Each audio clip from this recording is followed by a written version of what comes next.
نتمشى بالحفار، عالشوك عجلي وعلى النار. بن بولعيد واسمو مصطفى، علي لابوانت وبدي عمر. القصبة ما زالها واقفة وما زالوا عساس الدار، ما زالها سعلة السقيفة وما زالها حرمة الجار.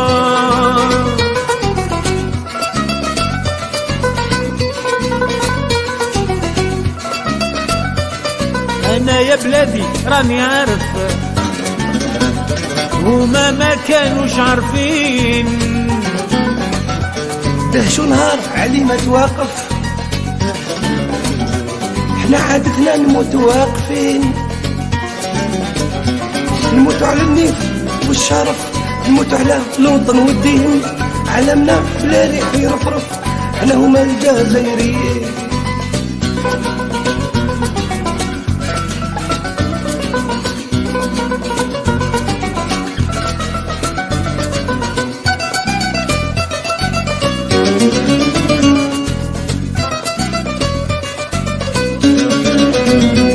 أنا يا بلادي على بالي، هما ما كانوش فاهمين. حبوا يديو البلاد ديالي، حسبونا ماناش قادرين. فكتهم حسيبة بنبوعلي الجميلة تونسى الأخرين. من حقك يا الجزائر تولولي ولدي نساو رجال حرين.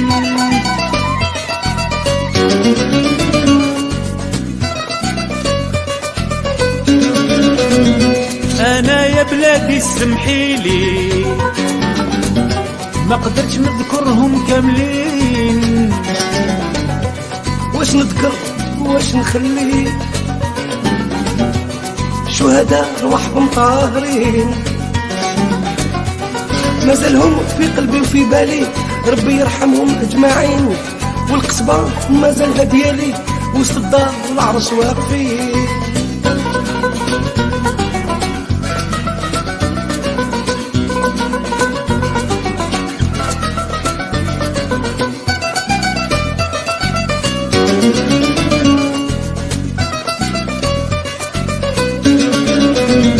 معليش يا القصبة وريلهم، قرصان رياس وساطيل، على عروج وخير الدين احكي لهم. وفهم الناس اللي جاهلين، واللي الجزائر ماهيش ليهم، ولادها مازالهم عايشين في وسط الناس. كيفاش تعرفهم في الشدة ديما متحدين. باللي الجزائر ماشي ديالهم، ولادها مازالهم عايشين في وسط الناس. كيفاش تعرفهم في الشدة ديما متحدين.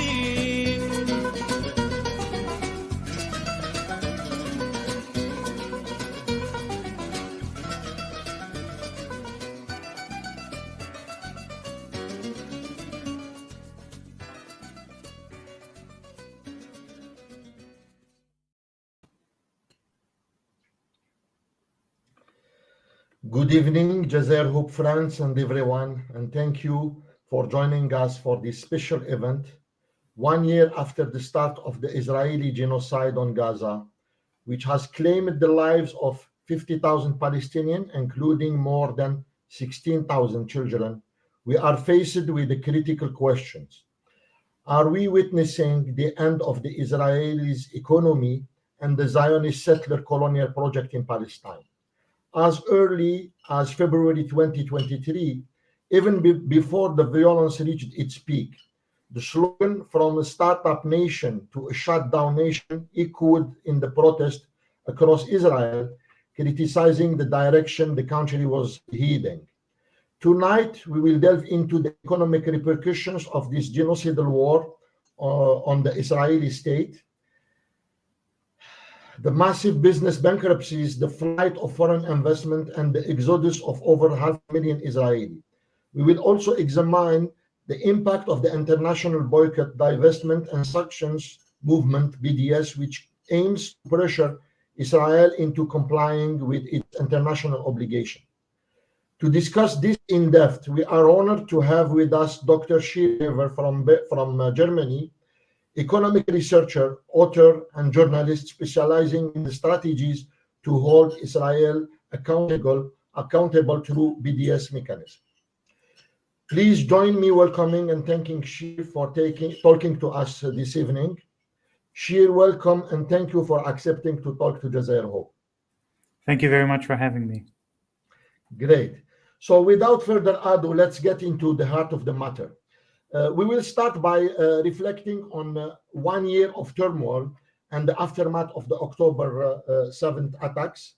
So if you don't mind, Shear, as we mark 1 year anniversary of the 7th October attacks, what do you think has been the most significant impact of this event on the Israeli-Palestinian conflict and the region as a whole? But before you answer this question, just for our guests our followers to know you a little bit more, why you describe yourself as BDS military embargo coordinator, for them to understand your bit of your work. The BDS movement is a global movement for demanding justice, freedom, equality, the end of colonization and apartheid in Palestine.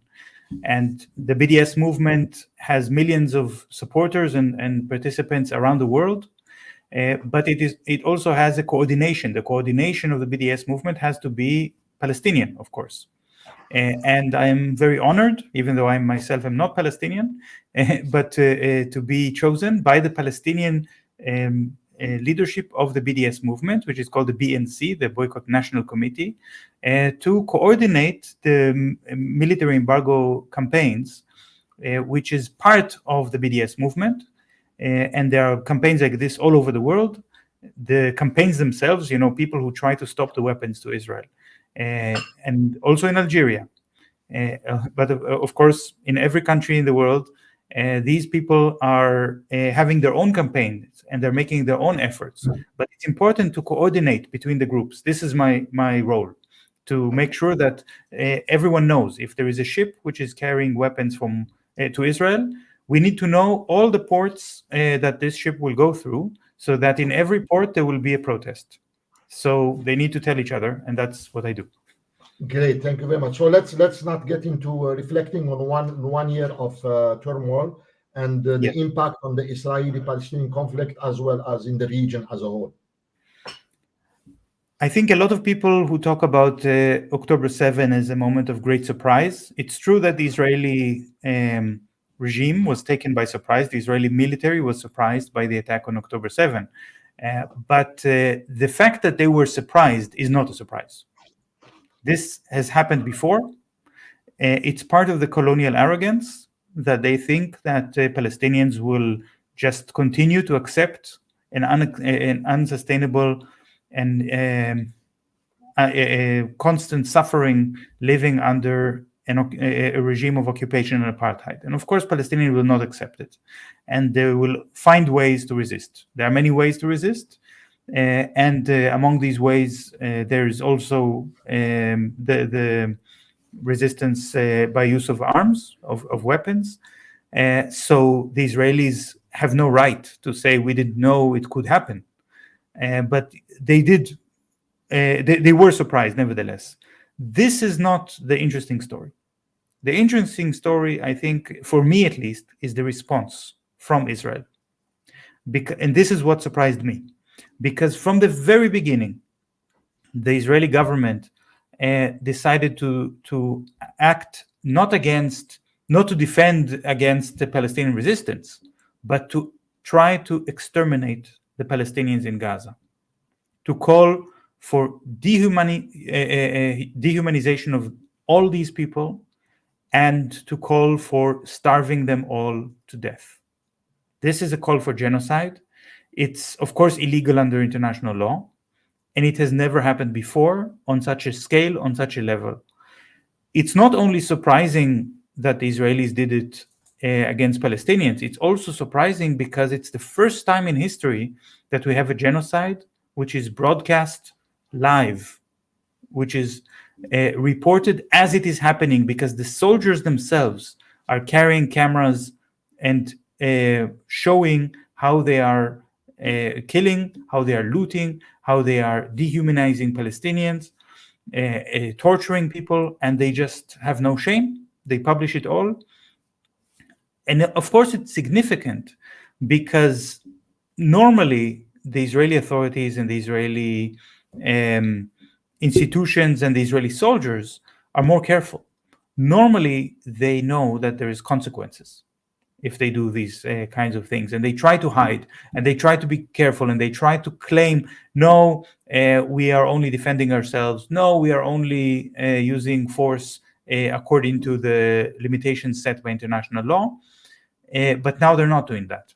And by crossing this red line, by using violence on a level that we've never seen before, we are witnessing a genocide, but we are also witnessing a suicide. We're also witnessing a process in which the Israeli state, the Israeli public, is willing to face consequences for their actions, willing to expecting the whole world to rise up in anger, so that really a lot of Israelis think that this is not something that they could ever recover from. There is no future for their project.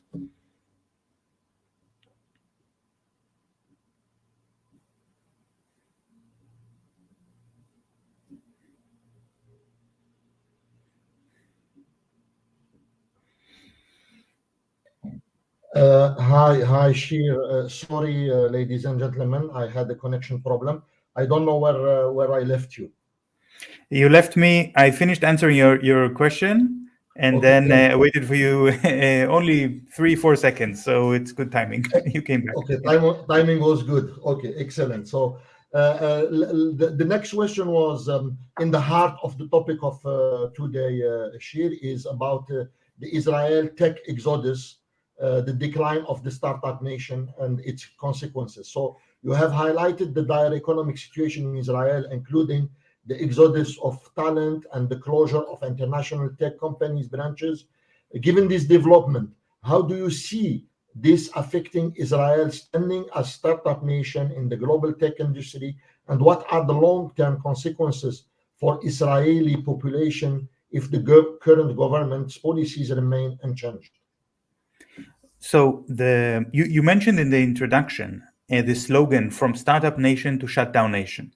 This was originally a BDS slogan. The BDS movement used it after the most right-wing government was elected in Israel, in the history of Israel, a truly fascist government, which is something that we've never seen. And a lot of the employees of the high-tech sector started already to panic, to run away, to take their companies out, or to find work in other companies abroad. This all happened before October 7. But with October 7, this process has increased very much. There is also a very strong connection between the Israeli high-tech sector and the military.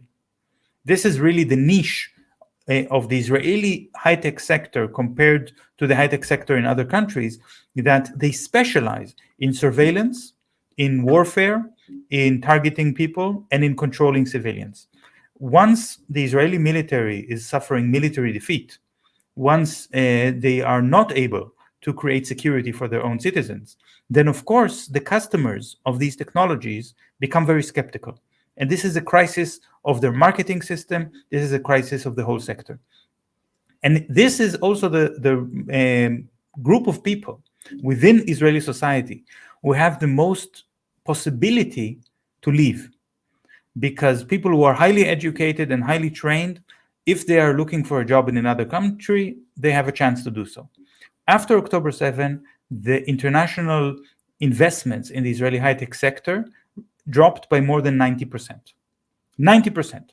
So without investments, without foreign money, these companies simply have no way to sustain themselves.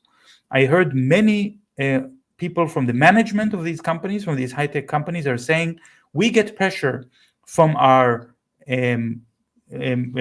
boards or from companies that invest in us and own some of our stocks, or from our customers also. They tell us, please try to hire more workers outside of Israel. Please try to put some of your servers outside of Israel and your production facilities outside of Israel, because whatever you have in Israel is not reliable. We don't think that we can rely on you to be able to work normally, to provide results. And when they get this pressure, they say, okay, well, in this case, we should really think about leaving. And if it's this group of people who are leaving, then Israel is losing its high-tech sector. And the high-tech sector, of course, what it's doing with the military is immoral. And the fact that it supports the occupation and supports the apartheid is immoral.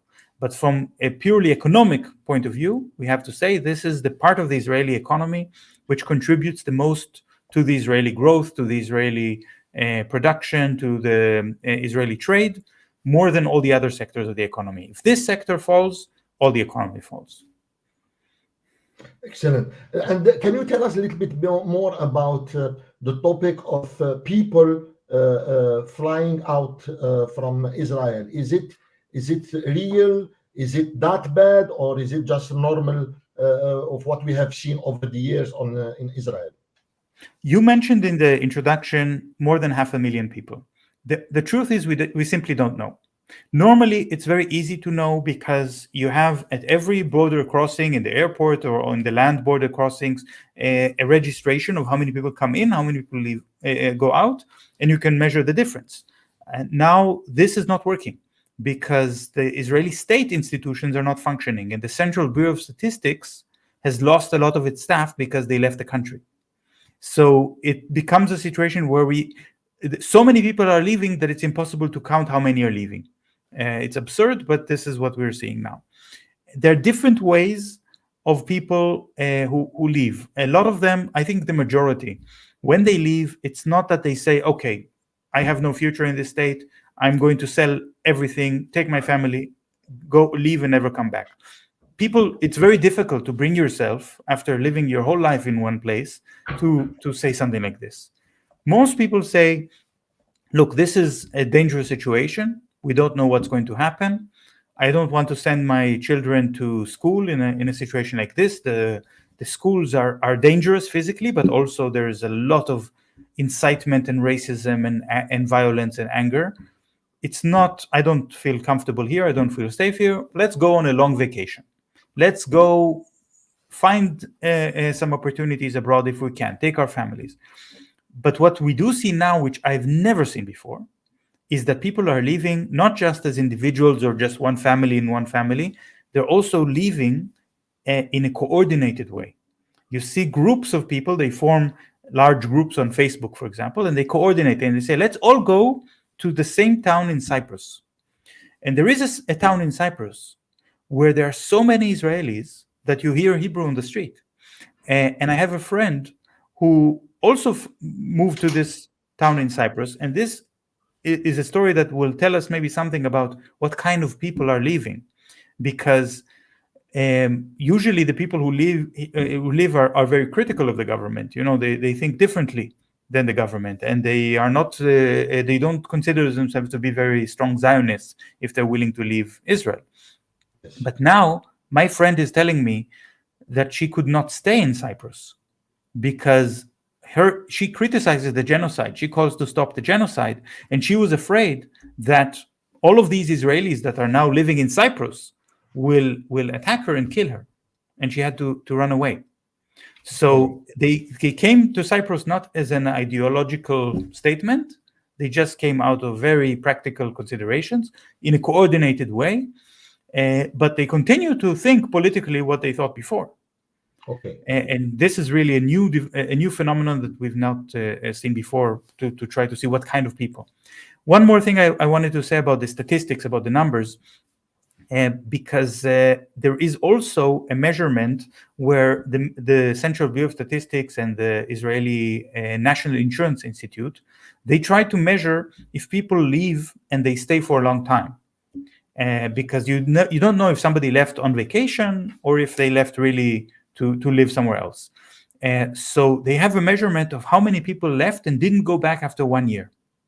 And when they did a study on this, they found that the year 2022 was the peak year in all of Israel's history in the number of people who live for more than 1 year, 2022. And then in 2023, the increase in the number of people who left was 50%. 50%. Okay, so you take the highest year and then you multiply it by 1.5. But this is still the year 2023 before October 7. Before October 7. So now, when I hear from Israelis who tell me, you cannot go to the doctor, or you want a doctor's appointment, you have to wait months because so many doctors have left the country, it's really difficult to know how many left, but it's more than we think.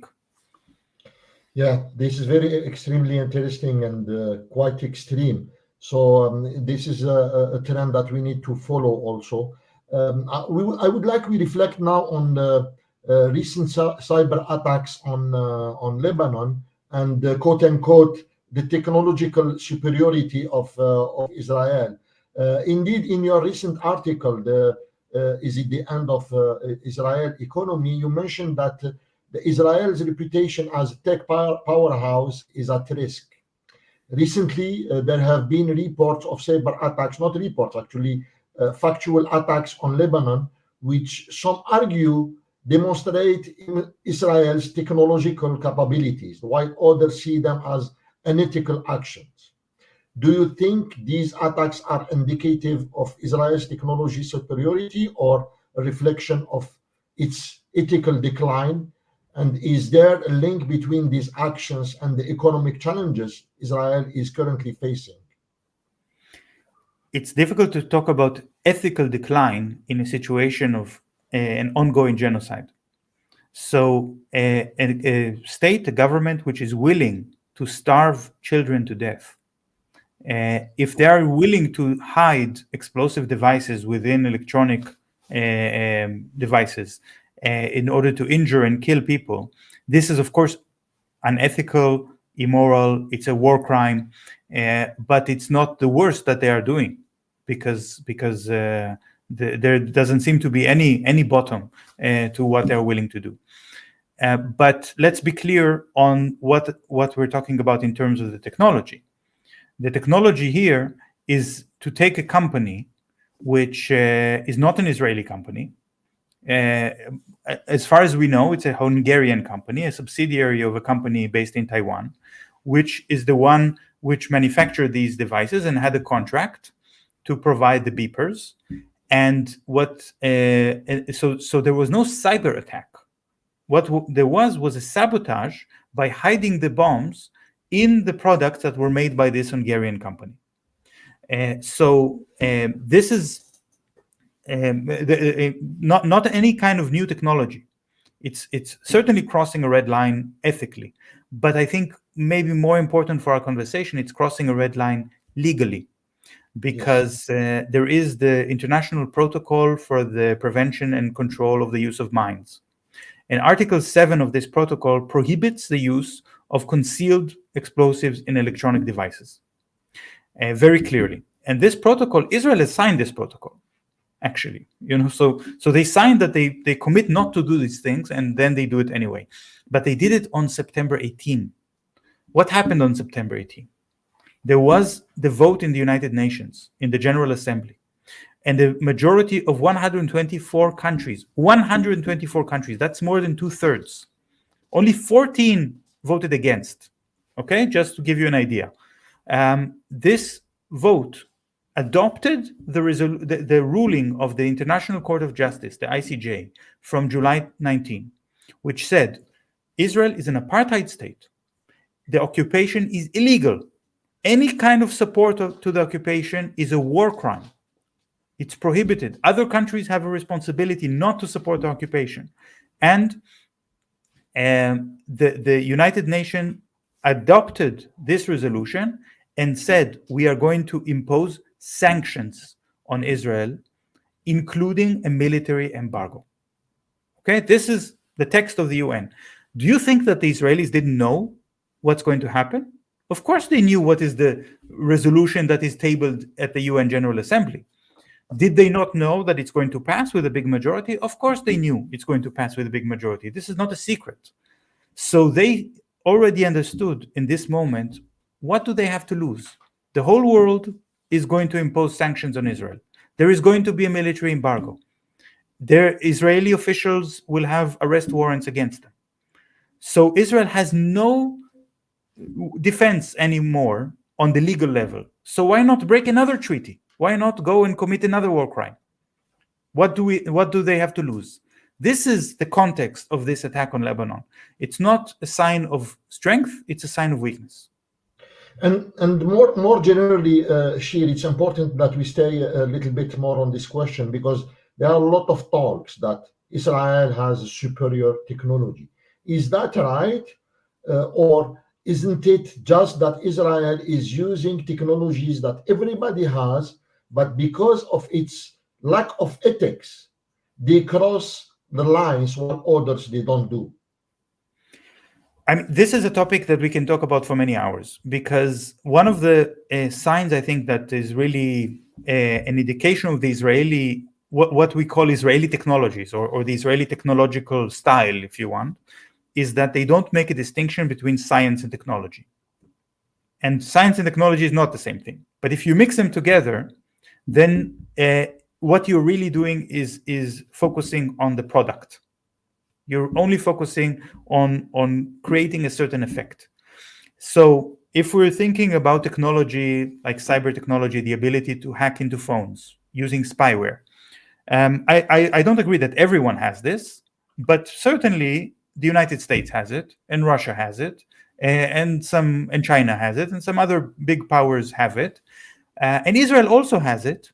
But Israel is unique because Israel is the only country in the world which allows its private companies to sell this kind of technology for money.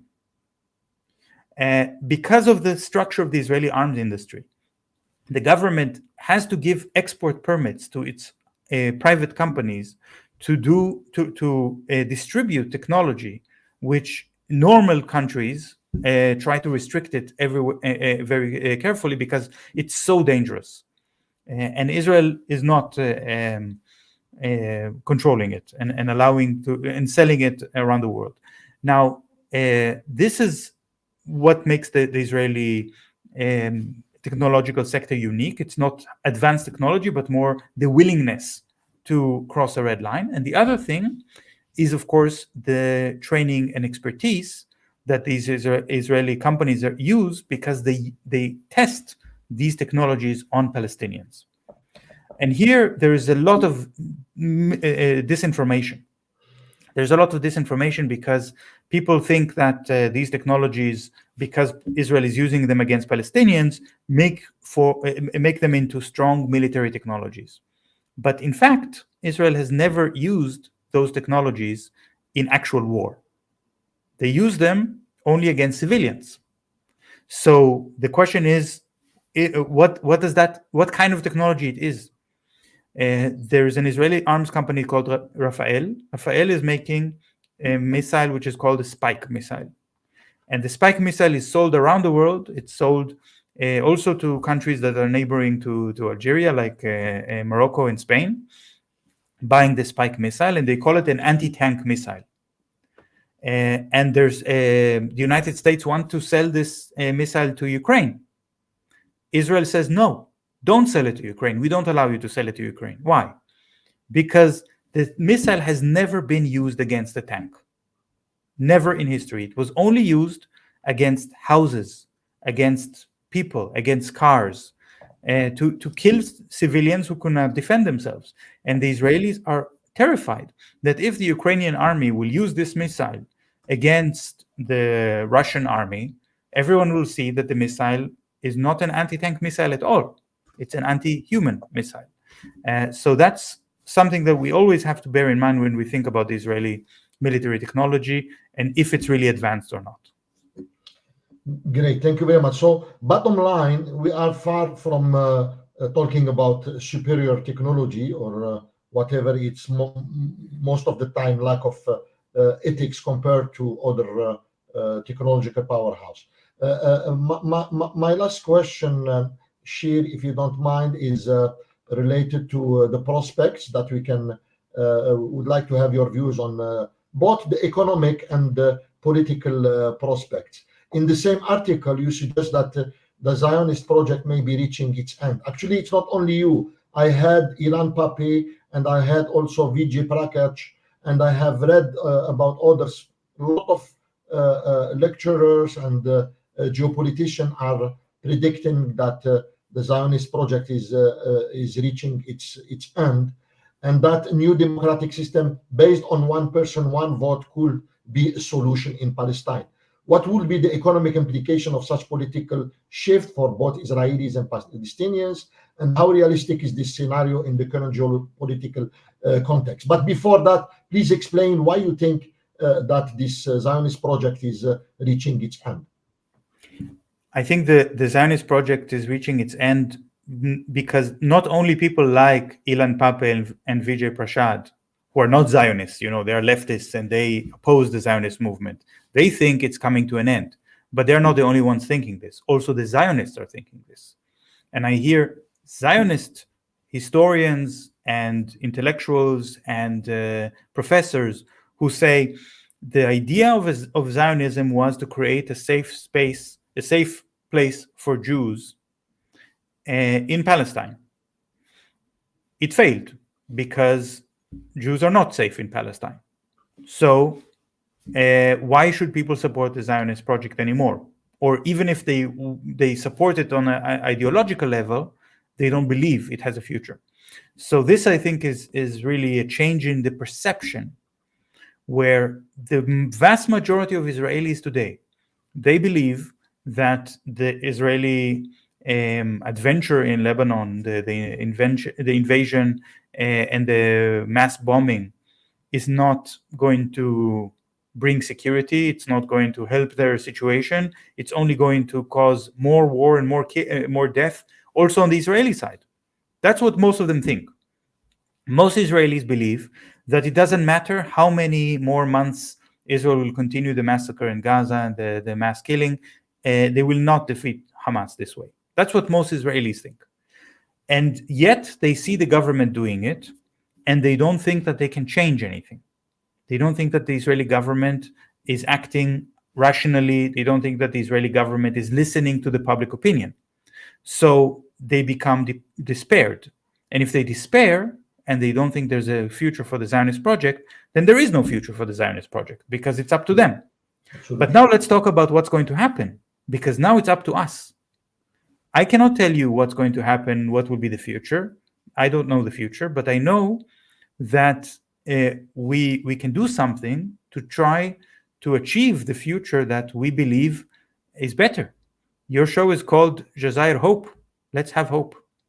Let's have hope that we can make things better. So we have to believe that even after genocide, there is a possibility to build a healthy, happy, and free Palestinian society out of the destruction. And I believe it is possible. Not easy, but possible. And so this is the project we are facing now.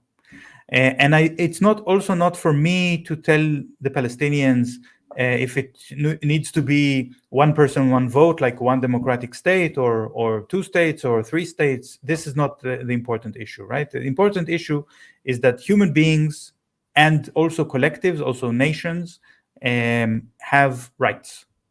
They have the right for self-determination. They have the right to freedom. They have the right to life, equality in the face of the law. These are basic rights that people have, and they don't have. These rights are not respected. So, can these rights be achieved? I think yes, they can be achieved, but it will not happen on its own. We cannot just sit and hope that Israel will collapse on its own and then everything will be good. We have to build a kind of international solidarity with the Palestinians to show they're not alone in the world, and that they will be able to receive international support as they choose their own future. And if they have the power to choose their own future, then I think that we will see a future which is better than what we have now.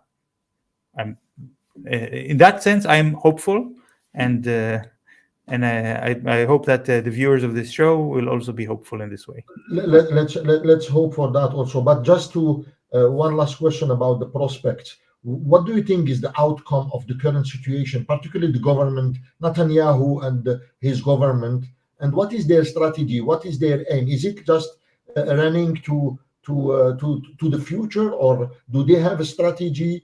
What do you think is happening, and what could be the outcome of the current situation? Netanyahu, I mean, the Israeli society is very divided internally between different groups that, and this is a process that always happens in a colonial situation. The colonial society starts to break apart into small parts. You have Jews of Arab origin and Jews of European origin. You have the ultra-Orthodox, most of them are anti-Zionist, and you have the national Orthodox, like the settlers, which are very violent and very Zionist in the most extreme way. So these different groups, how can they come together? What makes it possible to have a government in Israel is that Netanyahu, who is a very gifted liar, he's a very, very talented in deception, has been able to create a very fragile coalition, which includes forces that are very much against each other. So if you're telling me what is the plan of the Israelis, I have to ask you, which group do you mean? Because you have the ultra-Orthodox, they are just afraid. They're afraid that they will be forced to go to the army, but they're afraid that if they stop supporting Netanyahu and his wars, then there will be another government which will be also Zionist, but will force them to go to the army. And Netanyahu lets them avoid military service, so they support him. Then you have the army, the generals, and the generals, they are the ones who think there is no difference between technology and science. They are very, very technocratic, and they just have books of strategy, and they try to achieve political results with violence, which is never going to succeed. And so they have this kind of fantasy that somehow they can conquer, I don't know, the whole Middle East, destroy all of Lebanon, destroy Gaza, and then somehow everything will be fine. Of course, this is a fantasy that not many people share. Then you have the national Orthodox, Ben Gvir, Smotrich, these very, very fanatical fascists. They are not rational. They are not technocratic like the generals. They believe that God will be on their side, that there will be divine intervention, and this will solve everything in the last minute. It's a test, and they have to prove that they are not afraid, and they will continue to fight until God will save them. But all of these different groups are held together by Netanyahu. So we really have to ask the question, what is the plan of Netanyahu? I don't know if I'm smart enough to answer this question, because Netanyahu is very smart, but he certainly looks like he's buying time, trying to get one more week. And when there is calls within Israel, we have to have elections. Netanyahu is going too far. The corruption is too bad. The war is too painful. The economy is collapsing. Then Netanyahu says, "Oh, well, now we're starting a new war in Lebanon. There's an emergency situation. We cannot talk about elections. We cannot talk about the economy. Everything is focused on the war." And when the next crisis comes, he will start another war to try to get another week. But sooner or later, he's running out of soldiers. Okay, great. Thank you very much, Shir. I think I have covered all what I had prepared to cover. I really appreciate your insight, and I hope you enjoyed it too. And thank you again, because this is the second time you came to Jazair Hope, and we really appreciate that. Just a couple of words in French for our followers, if you don't mind, Shir. Les amis du Jazair Hope, pour la traduction, juste après la fin du live, quelques heures après la fin du live, il y aura une traduction en français. De deux je vais convertir cette interview en un article de journal que je vais écrire en français et en arabe. Et il y a des solutions que vous pouvez utiliser vous-même. Utiliser le téléphone et activer la traduction automatique. Sorry, Shir, for that. So I hope you enjoyed it. Thank you very much. And I hope to have you again in another occasion whenever there is something important to talk about. Thank you very much. Thank you. And have a great evening, Shir. You too. You too. Bye.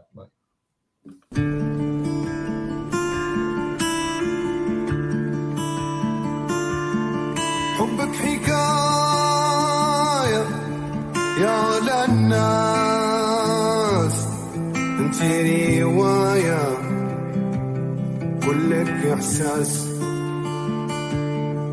حبك حكاية يا للناس، انت رواية كلك إحساس. انت رواية، حبك حكاية، انت رواية، حبك حكاية.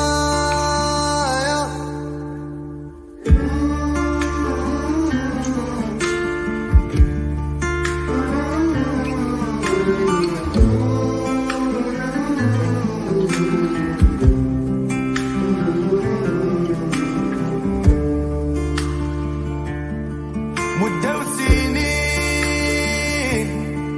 كلك حنين، أنا وياك عشناها الاثنين. مدة وسنين كلك حنين، أنا وياك عشناها الاثنين.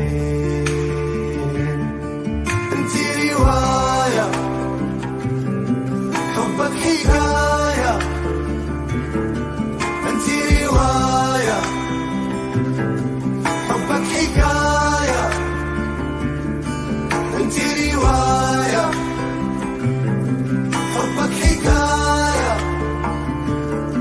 أنت رواية، حبك حكاية.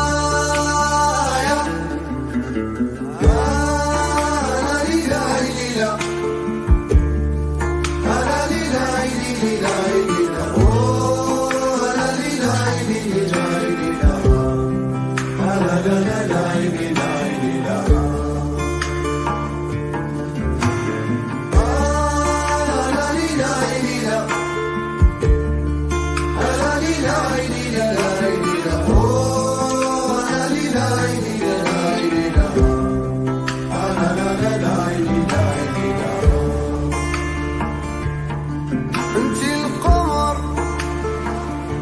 في ليلة سمر، كيفاش ننساك ابن البشر. انت القمر في ليلة سمر، كيفاش ننساك يا ابن البشر.